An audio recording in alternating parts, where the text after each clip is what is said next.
हमारे हज़रत अमीर शरीयत रहमतुल्लाह अलैह के आखिरी फर्जंद हज़रत पीर जी सैयद अताउल मुहम्मद बुखारी रहमतुल्लाह अलैह, यहाँ एक वक्त गुजरा है उनका बहुत तवील, 24-25 साल उन्होंने मुसलसल चनाब नगर में गुजारे हैं, घर बार को छोड़ा सब कुछ।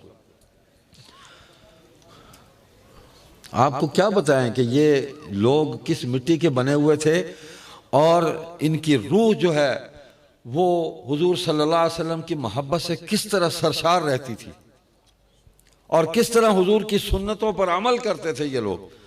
1971 में हज़रत पीर जी गिरफ्तार हुए चीचावतनी में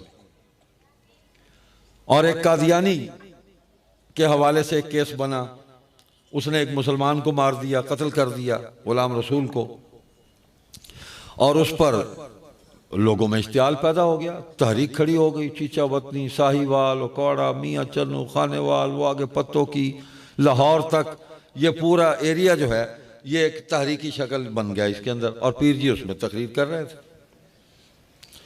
तो गिरफ्तार हो गए, फिर जमानत हुई, आ गए, फिर दोबारा गिरफ्तार हो गए, मार्शल कोर्ट में ट्रायल हुआ, याह्या खान का मार्शल था और फौजी अदालत ने उनको सजा दी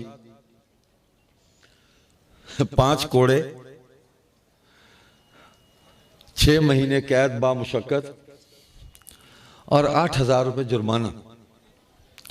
तो शाह साहब ने बड़ी खुशी से उसको कबूल किया कि ठीक है, लेकिन आप क्या जाने कि अल्लाह वालों के पीछे कितनी गायबाना लोगों की दुआएं होती हैं, कितनी दुआएं होती हैं। हमारे एक साथी रायगढ़ में पढ़ते थे उन दिनों, उन्होंने मुझे सुनाया, बहुत अरसा पहले सुनाया था हज़रत पीर जी की ज़िंदगी में, कि एक दिन हम पढ़ रहे थे, हज़रत मौलाना ज़ाहिर शाह साहब रहमतुल्लाह अलैह थे वहाँ रायगढ़ में, तो दौरान सबक हज़रत हाजी अब्दुल वहाब साहब रहमतुल्लाह अलैह दौड़ते हुए तशरीफ़ लाए, कहने लगे, मुझे ज़ाहिर शाह तुमने सुना है वो अताउल मुहम्मद को कोड़ों की सज़ा हो गई है? कि जी हज़रत सुना है। तो फिर आराम से बैठे हुए हो, और खुदा के बंदे दुआ करो उसके लिए, वरना हम क़यामत के शाह जी को क्या मुंह दिखाएंगे, उसको कोड़े लग गए तो हम क्या मुंह दिखाएंगे। तो पता ही नहीं है ताउल मुहम्मद शाह जी को, उनके लिए वहाँ दुआएं हो रही हैं। कहते मुझे एक बूढ़िया मिली को 80-90 साल की उम्र की, जब मैं रिहाव के आया तो उसने मेरे सर पे हाथ फेरा, उसने कहा, ओ पुत्र मैं तेरे वास्ते 100 नफल अल्लाह को मन्ने सन मैं वो पढ़े। नारे तकबीर, अज़मत ताजदार खत्मे नबूवत अमीर शरीयत सैयद अताउल्लाह शाह बुखारी। ये वो दुआएं थी, कोड़े माफ हो गए। शाह जी ने फरमाया मैं जुर्माना बिल्कुल नहीं दूंगा, मैं कैद भुगत लूंगा।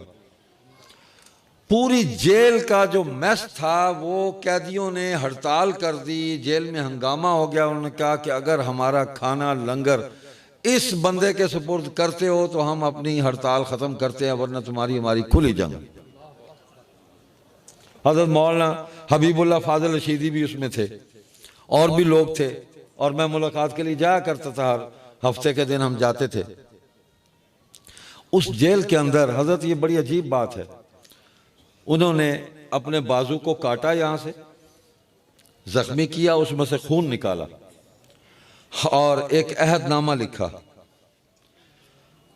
कि मैं उस वक्त तक चैन से नहीं बैठूंगा जब तक कादियानियों को गैर मुस्लिम अक़लियत करार नहीं दिया जाता।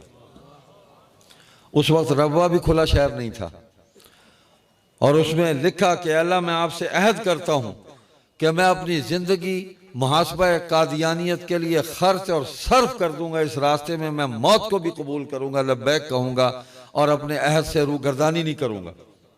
और बाज़ निजी मजलिसों में कहा कि मैं शादी भी नहीं करूंगा जब तक ये मसला हल नहीं होता। वो अहदनामा खून का लिखा हुआ, इत्तफाक है उनके कागजात में कहीं पड़ा था, रखा हुआ था। तो वो पिछले दिनों मैंने बात की तो पीर जी के बेटे मौलाना ताउल मन्नान मुझे बता रहे थे कि वो मौजूद है, मैंने देखा है वो पड़ा है।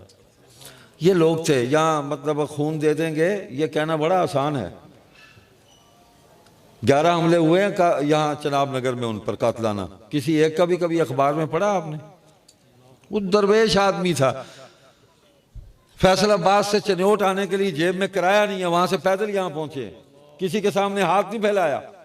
ये हमारे बुजुर्ग ऐसे ही थे सारे, ये जितनी हमारी लड़ी है ना बुजुर्गों की, हमारे अकाबिर की, उलमाए हक की। ये उनका किरदार है कि वो अल्लाह के सिवा किसी और के सामने हाथ नहीं फैलाया उन्होंने, मौत से आंखें चार की हैं उन्होंने। यहाँ चिन्योट में कई रातें उन्होंने, हमारे भाई उस्मान के यहाँ एक और भी साथी हैं, उनकी वो लूम्स भी चल रही होती थी, उसके अंदर नीचे फर्श पे सो जाते थे। यहाँ से पैदल कई दफा चनाब नगर गए, वो वहां से पैदल आ गए, नहीं है पैसे, नहीं है, आ गए तो खत्म कर दो। फकर बूजर का अगर हमने इस दौर में किसी आदमी के अंदर उसको उसका इजरा देखा है तो वो सैयद अताउल मुहम्मद बुखारी